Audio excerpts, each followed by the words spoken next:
Mesdames, Messieurs, bonjour. Une fois de plus, ravi de vous retrouver sur Baba Info pour cette nouvelle édition de Rétroactualité. Et bonne année à vous. Le chef de l'État Paul Biya a une fois encore sacrifié au rituel de fin d'année en s'adressant à ses compatriotes le 31 décembre 2022. Comme à l'accoutumée, son message a suscité une vague de réactions auprès des citoyens camerounais. Dans l'extrême nord, l'homme politique, autorité, traditionnels et acteurs de la société civile donnent leur lecture du message du président de la République. Des galons pour les forces de défense dans l'extrême nord. Le lieutenant-colonel Mohamed est promu colonel. Il a reçu ses épaulettes lors d'une cérémonie présidée par le gouverneur Midiawa Bakari, en présence du général de division Sali Mohamedou. La commune de Maroua 1er a adopté son budget pour l'exercice 2023, qui s'élève à plus de 907 millions de francs CFA. C'était lors d'une session tenue ce vendredi 6 janvier 2023 au sein de la dite commune. De l'actualité sportive dans ce nouveau numéro de la Rétroactu. La 7e édition du tournoi de football Aliou Sidi s'est achevée cette semaine. L'équipe Justice AS sort vainqueur de cette compétition en s'imposant face à l'équipe d'arrondissement de Maroua 2e au tir au but. Ce sont entre autres les sujets qui ont marqué l'actualité cette semaine dans l'extrême nord. Installez-vous bien pour suivre les détails.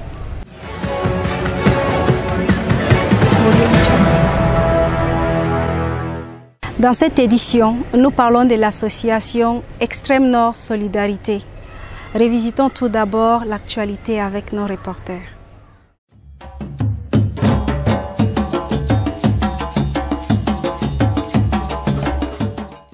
Camerounaises, Camerounais, mes chers compatriotes.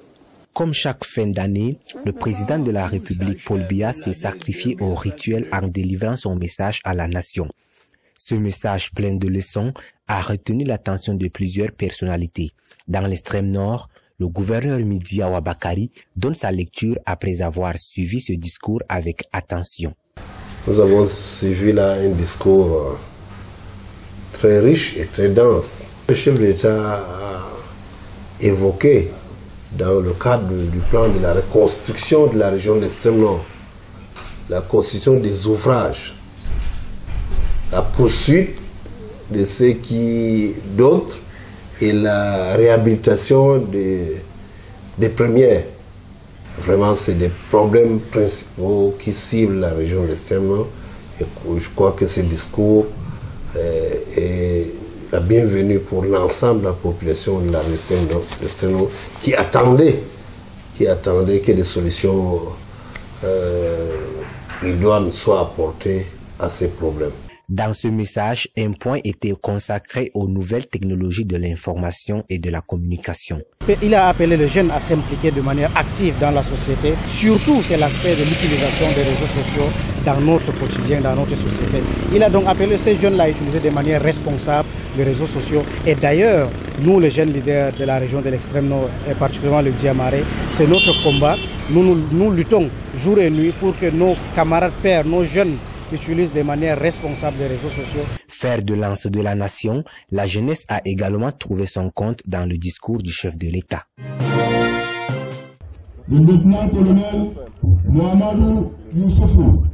Il est désormais colonel à la Légion de la gendarmerie pour l'extrême nord. Mohamed a reçu ses épaulettes après être inscrit au tableau d'avancement de l'exercice 2022-2023. En ce jour de ma promotion au grade de colonel, je voudrais remercier d'abord le tout miséricordieux, l'occasion pour moi aussi de redoubler d'ardeur et de travailler plus. Je voudrais dire merci au haut commandement et merci aussi à ma famille qui m'a soutenu. La cérémonie de remise est présidée par le gouverneur Midiawa Bakari en présence du général de division Sali Mohamedou. Nous félicitons tous les récipiendaires. La région de l'extrême nord a suffisamment cette année eu des récipiendaires. C'est dire le travail qui a été abattu. Nous leur demandons tout simplement d'aller de l'avant. Ce grade est un signe de reconnaissance de la hiérarchie envers le colonel Mohamed pour ses efforts dans une région en proie aux menaces du groupe terroriste Boko Haram. Se dirige-t-on vers la fin du feuilleton en cours à la commune de Maroua 1er? À cette question, beaucoup répondent par l'affirmatif. Le fait brandi pour justifier cet optimisme est le vote du budget de cette municipalité par une frange des conseillers municipaux. Réunis autour du maire Hamadou Hamidou, ils ont examiné et adopté ce budget dont l'enveloppe s'élève à plus de 907 millions de francs CFA. Le conseil s'est tenu régulièrement avec une présence de 18 conseillers municipaux sur 34. Et nous avons voté le budget avec une majorité relative de 16 sur 18 pour un montant d'une enveloppe de 907 500 920 francs. Sur la première convocation, le quorum n'était pas atteint. À la deuxième convocation, 18 membres sur 34 ont été présents et le conseil s'est tenu valablement. Et toutes les délibérations ont été prises avec 16 voix sur 18 présents. Du fait de l'existence de deux camps qui s'affrontent dans cette commune, celui que dirige le maire et le deuxième conduit par son challenger, la commune ne s'est pas dotée d'un budget depuis plus de 2 ans. Les multiples initiatives de réconciliation n'ont toujours pas produit les résultats escomptés. La preuve, ce budget a été voté en l'absence d'une frange des conseillers municipaux. Le championnat de football organisé par l'arbitre international Alioum Sidi s'est achevé cette semaine. La finale a opposé 2 grandes équipes qui se rivalisent pour remporter le trophée de cette compétition. Cette 7e édition, présidée personnellement par le gouverneur de la région de l'extrême nord, en présence du promoteur de la compétition, l'arbitre international Alioum Sidi, classé 17e mondial des meilleurs hommes africains en 2019 par la FIFA. Le match de cette 7e édition est l'un des duels drastiques des tournois Alioum Sidi avec des milliers de spectateurs. L'apothéose fut grande et marquée par la remise des trophées et différents prix aux joueurs, partenaires et l'équipe vainqueur par le gouverneur et sa suite.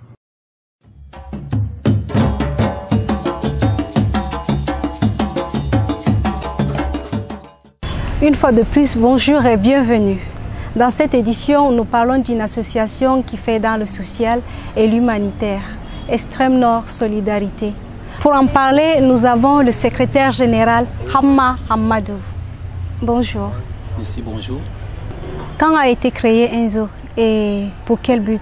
ENZO, Extrême Nord Solidarité, a été créé en avril 2021 avec la tenue de sa première assemblée générale élective et légalisé le 12 mai 2021.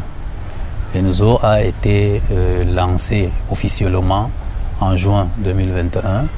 Les objectifs, dont l'objectif principal de Extrême Nord Solidarité, c'est de contribuer au développement social dans la région de l'Extrême Nord. Quelle démarche employez-vous pour atteindre vos objectifs?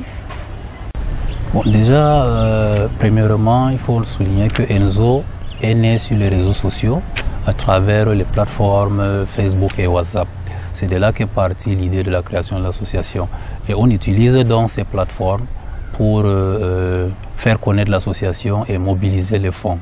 Nous avons 2 numéros, MTN, Mobile Money et Orange Marchand. C'est à travers donc ces 2 numéros que nous mobilisons les fonds afin de pouvoir atteindre nos objectifs. En ce jour, quel bilan faites-vous de ENZO en termes de réalisation? En 18 mois d'existence, Extrême Nord Solidarité a réalisé 8 forages. Vous savez que dans la région de l'Extrême Nord, il y a un manque criard d'accès à l'eau potable. Extrême Nord Solidarité s'est donc investi dans ce domaine-là et a réalisé par exemple un forage dans le département de Mayo-Tchanaga tout récemment, à Boula. L'année passée, c'était dans le département du Diamaré, notamment dans l'arrondissement de Dargala, dans l'arrondissement de Maroua 3e également, ici à Balaz Al-Khali. Voilà. Après ça, il y a d'autres forages qui sont en cours de réalisation, notamment un forage dans le département de Logonechari. À côté de forage, Enzo intervient aussi dans d'autres domaines. Notamment, les sinistrés de Biamo ont reçu 250 nattes, 200 sacs vides pour les permettre de réaliser les digues de fortune lors des inondations qui ont touché la région tout récemment. Ce que nous pouvons dire, c'est que nous essayons au niveau de Extrême Nord Solidarité de construire une chaîne de solidarité. Chaque maillon de la chaîne est important.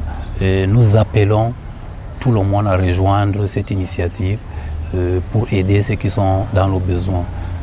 Pour le faire, c'est simple. Soit il faut intégrer l'association en adhérant. Le numéro qui s'affiche en bas de votre écran, vous appelez et puis vous envoyez votre frais d'adhésion qui s'élève à 2000 francs. Ou alors vous pouvez tout simplement contribuer à travers le code marchand Orange Money et Mobile Money. Ces fonds vont donc aider à construire des forages pour ceux qui sont dans le besoin. Ama Amadou, merci d'avoir accepté notre invitation. C'est moi qui vous remercie de m'avoir invité pour porter la voix de Extrême Nord Solidarité. Nous remercions le média Baba Info qui est, rappelons-le, le partenaire de Extrême Nord Solidarité. Merci aussi à vous. Et c'est ici que prend fin cette édition de Rétroactualité de cette semaine. Nous vous retrouvons très bientôt pour une nouvelle édition. Surtout, n'oubliez pas de vous abonner à la page Baba Info.